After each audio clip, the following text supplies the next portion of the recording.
Well, thank you for staying up that late to attend the very last session. We talked about a lot technology and innovation and pioneers. In the last 20 years, I have studied more than 100 entrepreneurs and pioneers around the world.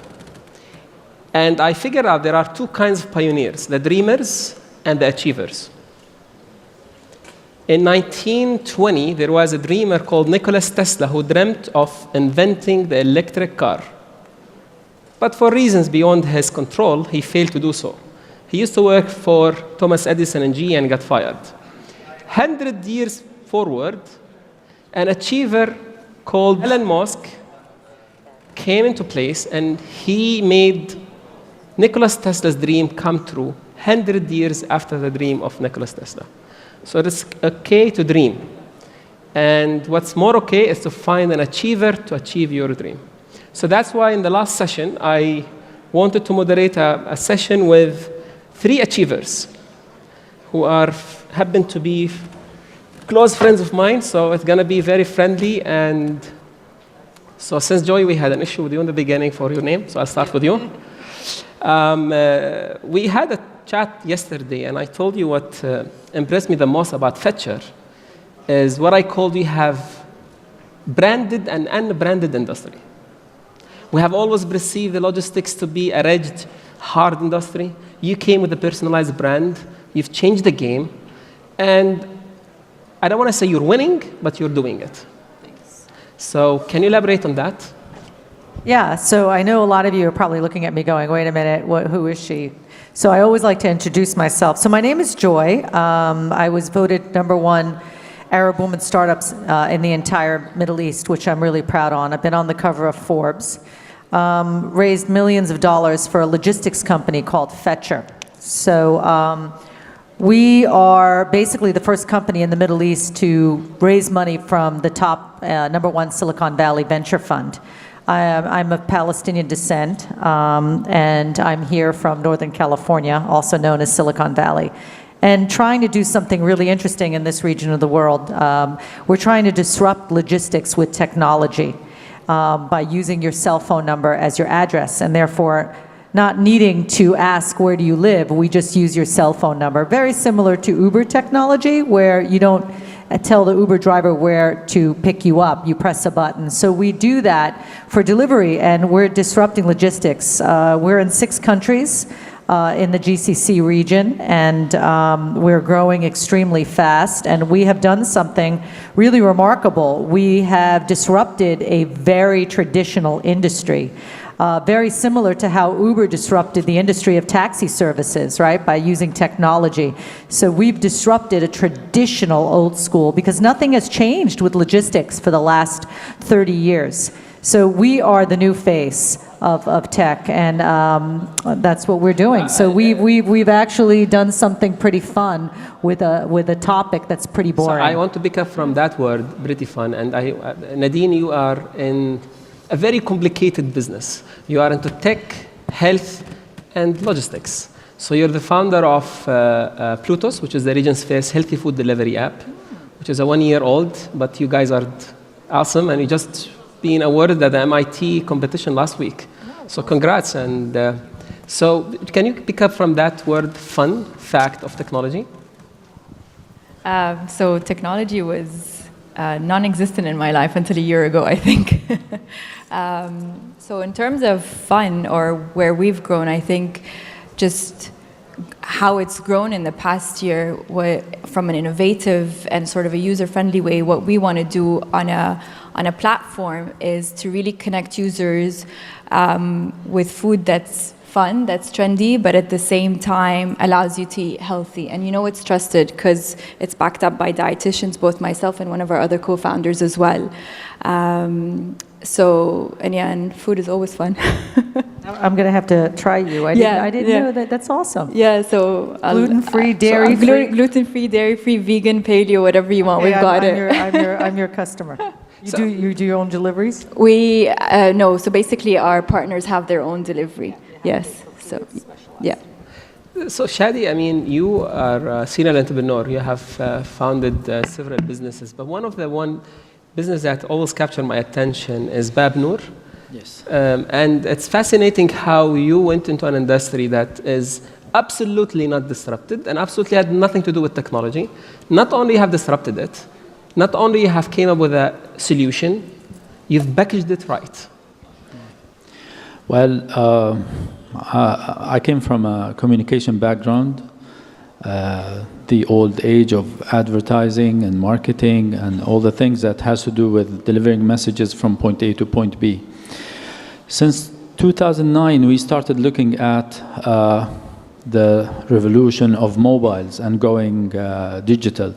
So we were probably one of the first companies to start developing mobile apps. Back then in 2009, we were developing the apps for the third party for clients like government sector and private sector, mainly the government of Dubai, since they started shifting to the smart government. Now, one thing that, because I do my own research and I keep on looking for solutions that can be localized to our region and our market and our country, for example. So one thing that I thought could be very useful is what's so-called the assistive technology, the thing that helps the disabilities to achieve their goals and to communicate and to live as similar as ours. One thing that caught my attention is a communication tool called PEX, Picture Exchange Communication System, which had been invented in the 80s. But back then it was on paper, and then since the mobile apps, they started shifting the whole mechanism of the communication solution on tablets.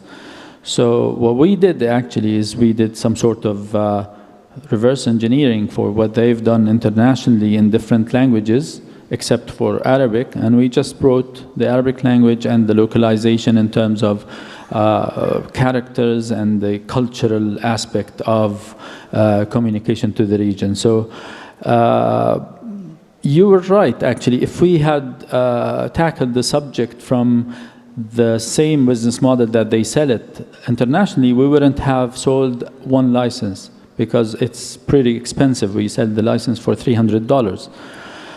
The thing that was very helpful is to disrupt the business model itself. So instead of selling to the individuals or to the end user, which is like the families or the centers of autism, because we lack the trust in our own products and services in the region, we thought of going to whoever has any CSR initiative or those guys, like I'll name the sponsor of ours, which was Do. We went to Do and we presented the concept, and they sponsored our solution for the entire market exclusively.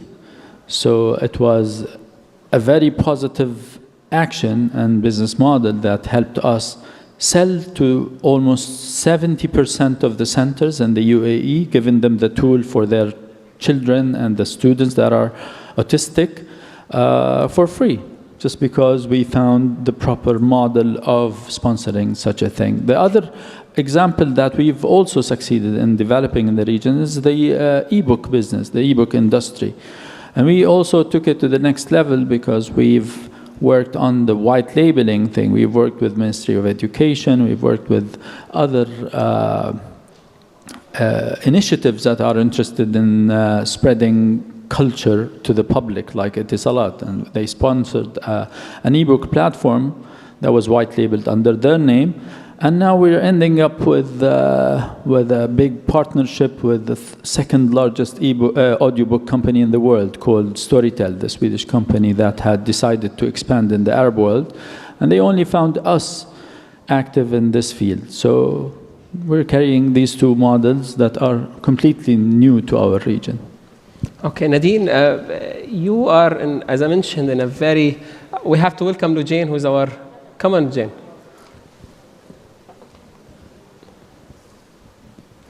Lojain always come late anywhere, so I'll introduce you. So Lojain is a serial entrepreneur. a very proud Syrian who is originally a doctor, a dentist, and now he is into AI, and he invented this small toy that speaks to kids.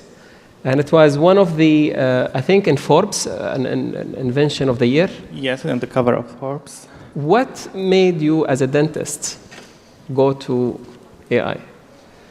Actually, I was working in both of them all my life. So I was working as a dentist and surgeon at the morning and programmer at the evening. Then when I moved here to Dubai, I started focusing more on programming. And I found my company is moving very fast, where I should focusing more on it than I should focus on the dentistry. Excellent. Nadine, you were talking about, I was talking about something extremely important, users' adaptation to a new idea. The healthy food has been always perceived as boring, expensive, and only those who are into diet. So unlikely to find normal people go and order healthy food. How did you guys decided to go and disrupt it? So I think when everyone thinks of the word diet, a lot of negative connotations come with that. And what we wanted to do is, from our years of experience in the clinical field, was to really, what we found the most and was actually sort of a gap in the market was, what do I do when I'm very busy and I can't have time to cook, or I don't want to be on a specific meal plan?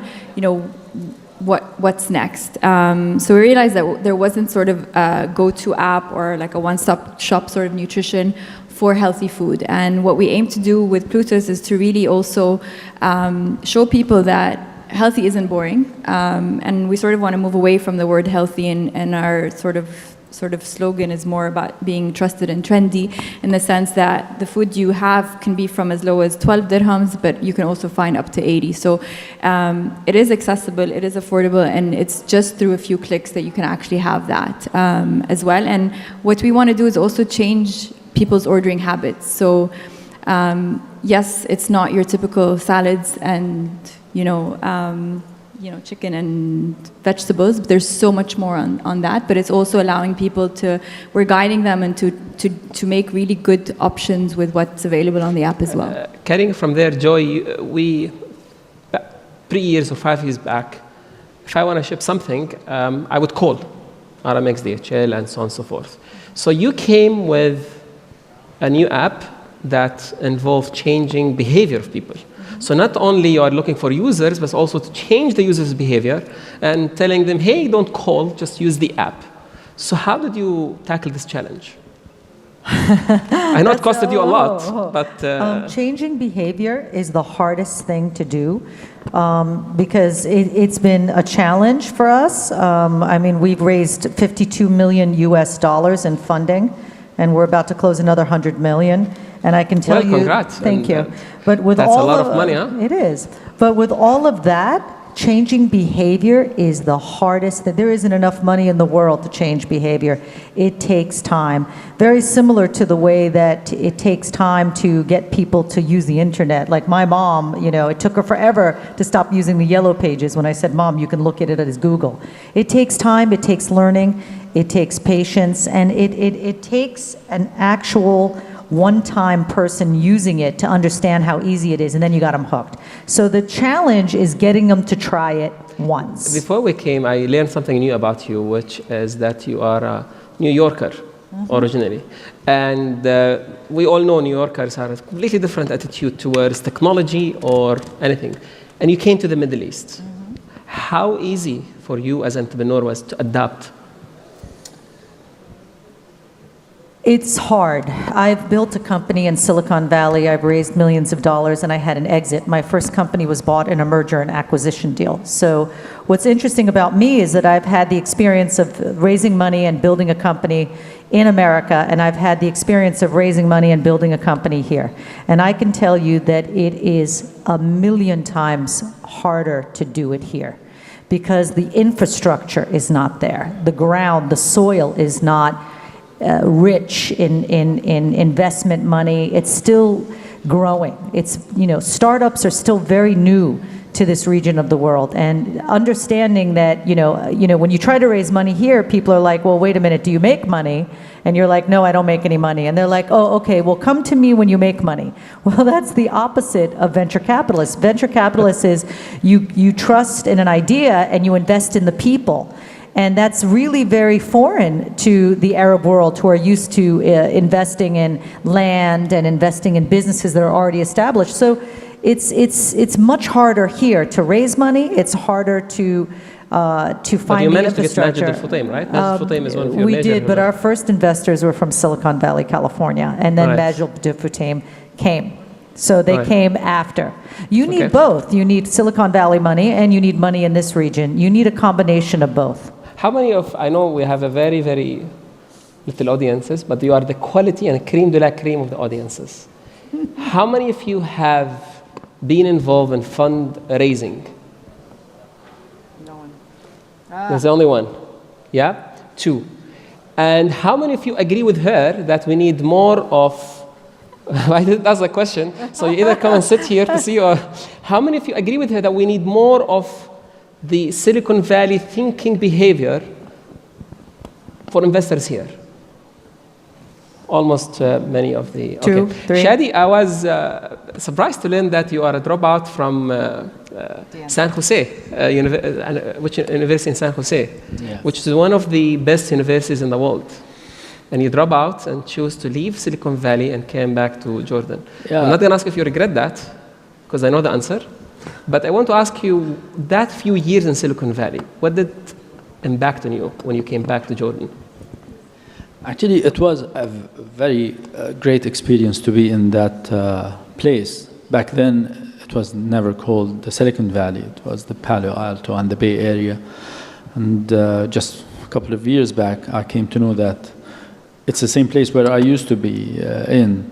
And it's a pleasure to be dropped out of the Silicon Valley than to be graded A in an unknown school somewhere, maybe in the region. But yeah, I'm not a fan of education, though I've worked big time with the education institutions here and in the region, in the Gulf region specifically. What I've learned from there is that complementing what Joy was saying, is that the culture of entrepreneurship and building startups in the Silicon Valley has been there for ages. Now we are just starting this thing. It might take longer time, but I believe that it's because the entire ecosystem is not established enough to have a healthy, I would say, entrepreneurship the way it goes.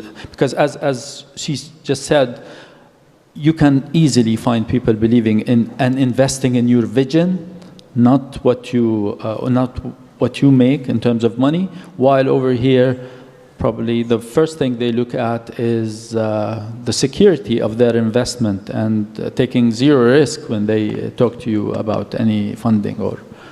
So, yeah. Especially since 90% of all startups fail. That's a fact. Lojain, you are, I have to congratulate you for being selected in the Dubai Future Accelerator current intake, right? Yes. So, and before you come, you came late to give you justice because you had a meeting with the Prime Minister office. Mm-hmm. So you are now involved with the DFA, which is an accelerator and obviously driven by the government. How that is important to accelerate your business to the next level? How much you have gained so far? And do you believe we need more than one DFA in order to accelerate the process of entrepreneurship in the region? I think the DFA experience is very good. However, it's not enough yet.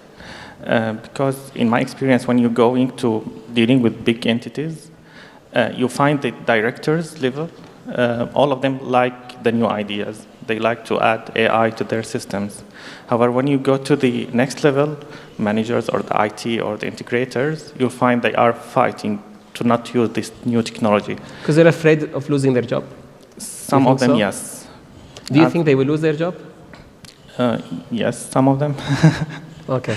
So this is my work, actually. The challenge that we are doing now is to handle 50% of the calls using the computer without any interaction with the human. So that meaning some of the people will lose their job using this system. But no wonder they are not happy about you being involved. Nadine, I heard that it's a rumor that